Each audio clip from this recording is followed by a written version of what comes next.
crooked. Is that better? No, I think that's worse. I really shouldn't be walking without the crutches. My hip is definitely getting better, but walking is still quite difficult. Howdy y'all, welcome back to my channel. My name is Nika Spritz. If you are new here, welcome. Last month, I released a new song called Before I Fall.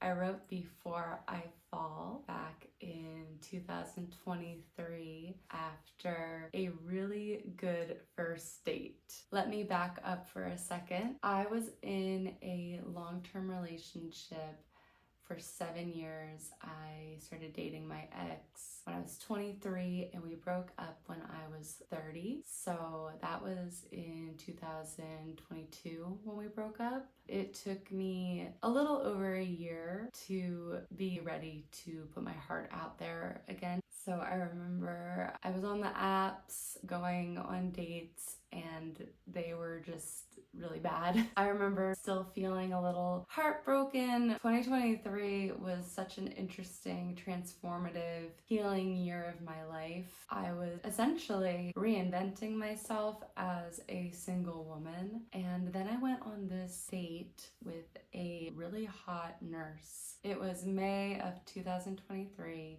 and he picked me up, got into his car, and I noticed his muscles and I was like, damn.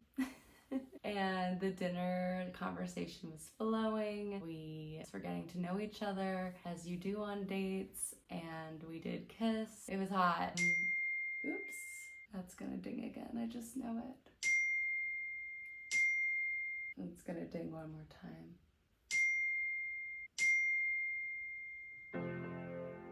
Sparks are flying. The morning after the date, I sat down at the piano and immediately started writing.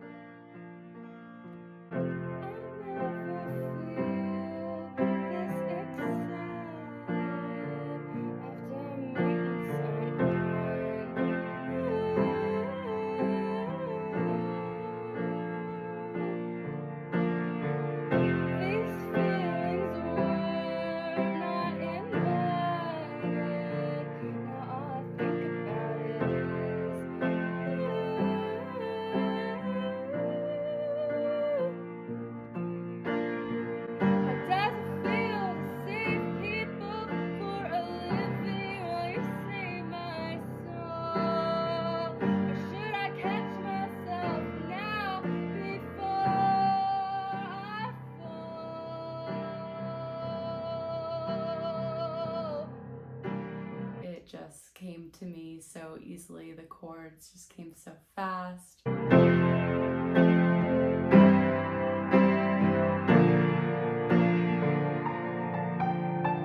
I was inspired for the first time in a long time to write a song about something different, not my ex-boyfriend. Up until that point, I had only been writing songs about my heartbreak, and this was the first time that the chords and the melody and the idea behind the song was different. It was a very profound moment for me, but at the same time, there were a lot of feelings of fear and nervousness. When people ask me to describe the vibe of the song Before I Fall, I like to think of the butterflies in my tummy fluttering like crazy. So I wrote the first verse and the chorus at my old house. I felt very proud of this new song.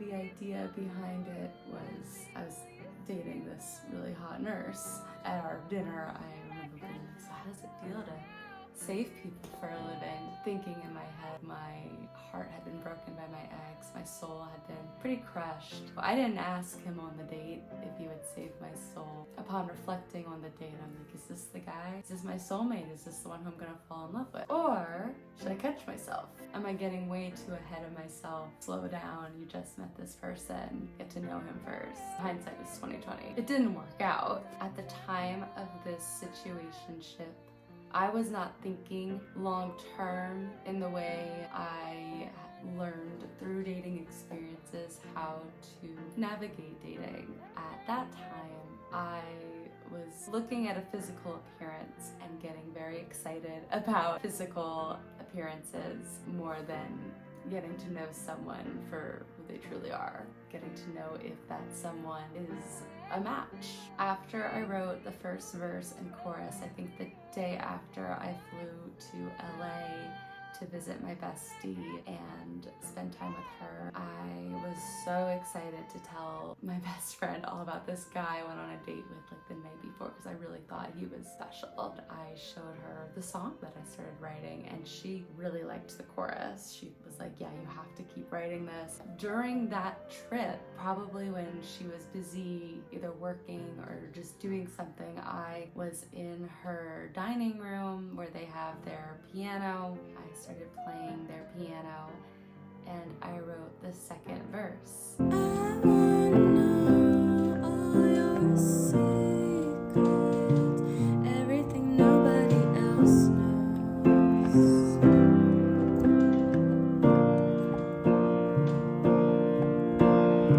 I remember I wrote that because one of the things he said to me on the first date was, tell me a secret that nobody else knows. I don't even remember what I told him. That line kind of stuck in my head. Then let you rip all my walls down. The spark is lit, our flame grows.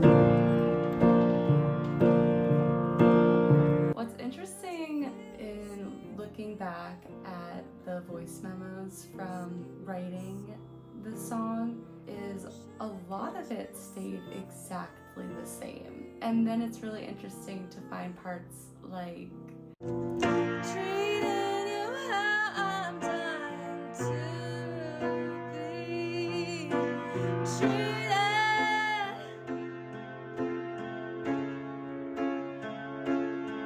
Different than how the song turned out, and it's cool to listen to the creative process back and be like, whoa, that's actually kind of cool. Ideas that didn't get used can turn into a different idea for a different song. I use voice memos a lot in my writing process. I'll film drafts of the early process. I just voice memoed the ideas as they came. So when I left LA June 2023, I had verse 1, chorus, verse 2, chorus. He went on a trip to hike up this mountain in Oregon. I remember when I wrote the bridge was around the same time that he was hiking this mountain. In the bridge, I kind of keep going up by half steps, trying to treat it how I'm trying to be treated.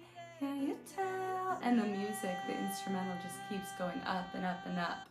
You got me waiting, wanting, wondering, what are we? When will I see you again? I had him in my mind when I was writing this bridge. I was at home writing my song. He's climbing this mountain. I wanted the music that was accompanying the bridge to kind of have that ascending line going up and up and up and up and up, not really resolving it fully at the end because I didn't know this could be the love of my life, or maybe this is just gonna be a lustful season of my life, and that's how it turned out. But after I wrote the bridge, I was like, all right, cool, I have a song. And that was almost 3 years ago when I wrote the song. After I finished writing the song, I made a demo of it on Logic.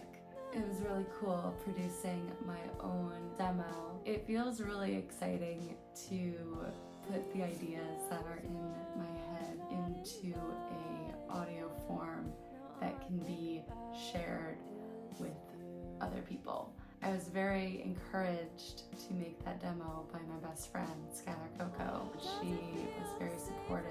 You just gotta go for it. But I went into my producing process thinking that I wanted to hire her to produce the song for real. So I produced the demo, but it was long after the situationship had ended. At this point, I had moved on from that man, happily just take the creativity that he inspired and just moved on with my life. Fast forward to the summer of 2024. In July, I booked a trip to LA with the intention that I was going to work with Skylar on music.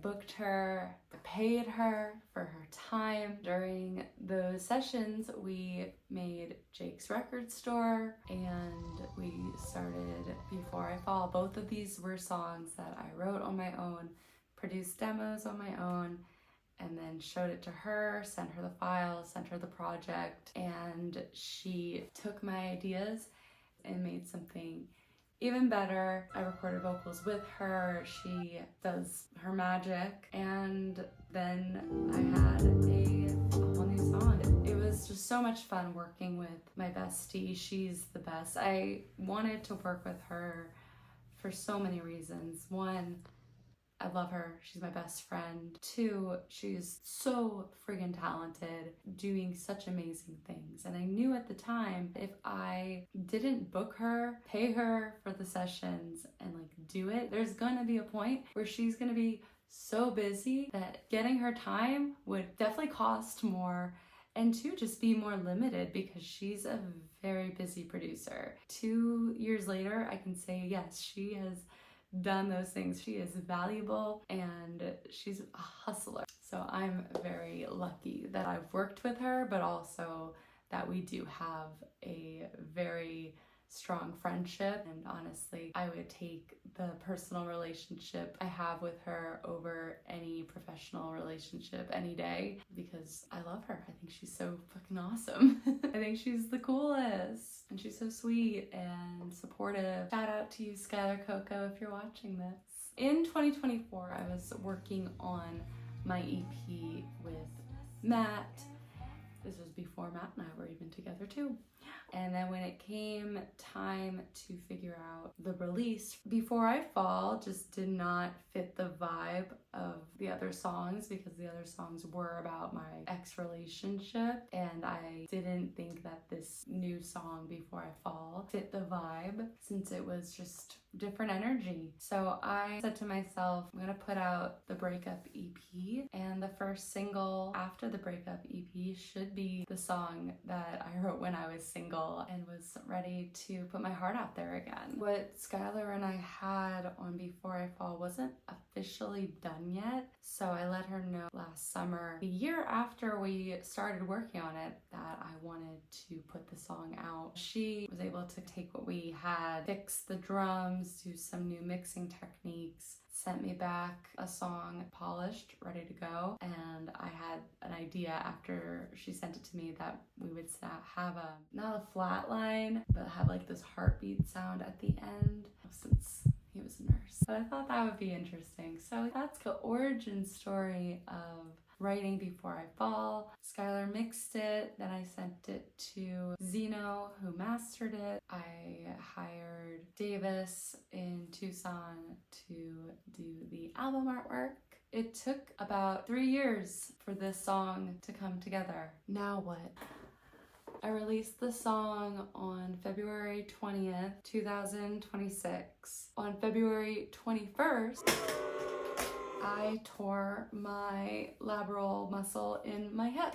Editing Nika here. The labral in your hip is not a muscle, it's cartilage. Just wanted to clarify. And I haven't been able to walk since. So I had ideas here and there of promo videos, but after the injury, I'm not blaming the injury for the lack of promotion of the song, but it's definitely an explanation to why my motivation to promote my song after the release just plummeted. It's really hard in this day and age to get people excited about a new artist. Unless you're doing something completely out of the box or completely new that no one has ever heard before, or you just have that it factor that people just can't get enough of, It is so hard to be noticed on social media. There's just so much out there. So I try not to be hard on myself when I post these videos and I haven't had a YouTube video go over 100 views. It's like, whatever. This is for me. This is my growth. This is my process, my project. And then same thing when it comes to music. I know people who are putting out music and getting thousands, hundreds of thousands, up into the millions of streams. I am not doing that.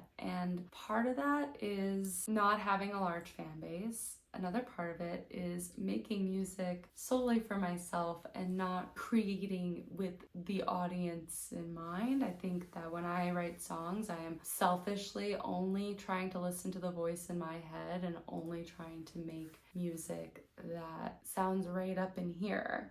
And because I'm not really factoring in what people want to hear, I don't know if I'm really going to pull an audience. With all of my projects that I've ever put out, my first album, Bruised, the Breakup EP, the singles I've put out, I haven't put out any music solely made fully by myself. I've always worked with someone else. The people who I've worked with have always been respectful in honoring my vision as an artist. I've just always gone in with the idea that I want to make music that I hear in my head and make it come alive. Now what do? Hopefully soon I will be off the crutches, and it's like I could still create content. I don't necessarily have to be on my feet to do that. I'm making this video right now, but it's been really hard, even with vlogging, to focus. It's been hard to have the creative energy. I have this tear in my hip and I can't function the way I normally do. Mentally and emotionally difficult for me. The physical is awful too. It's getting better, but it still sucks. I haven't been writing as much music as I used to.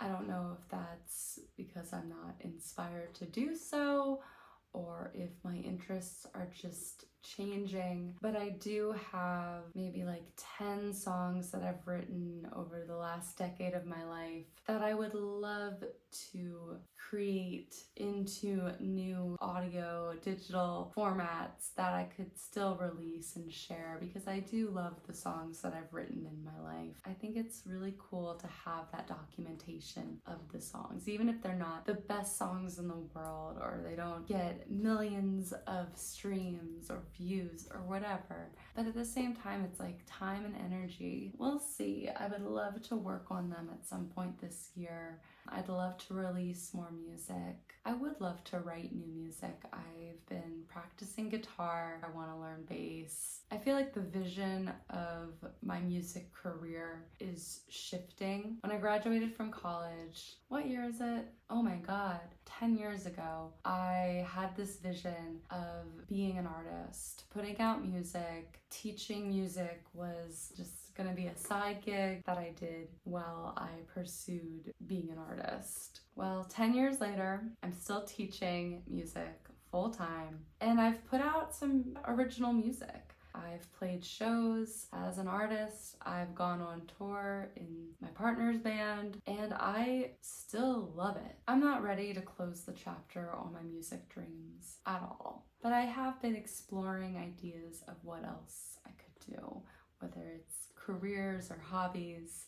I mean, doing YouTube is different than writing songs, and this has been so much fun for me. So I don't know, I'm just throwing different things at the wall and seeing if anything sticks. I think I'm gonna end this now in my Rob Rosh inspired overalls. Thank you so much for watching this video. If you haven't already, please like this video, subscribe to my channel. I will link below where you can listen to my new song, Before I Fall. And if you like it, if you love it, please share it with anyone who you think would also love it. If you post it on your Instagram story, be sure to tag me. My Instagram handle is Nika Spritz. Click the bell so you don't miss a video. I appreciate you. I love you. I hope that you stay authentic, stay true.